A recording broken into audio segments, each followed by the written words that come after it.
Today, we will listen to a conversation about a teacher. Who is your favorite teacher? I like Mr. Tom the most. He is my English teacher. Is he a foreign teacher? Yes, he's from the US. What do you like about his lessons? I have fallen in love with his American accent, and he always shows us something new about the world outside of textbooks.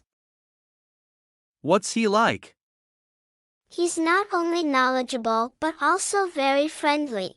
He always treats us like friends, not students.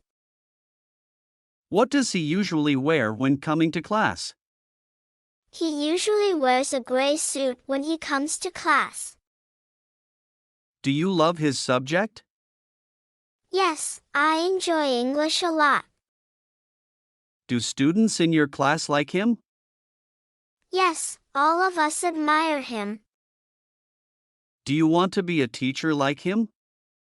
No, although I like him, my dream is not to become a teacher.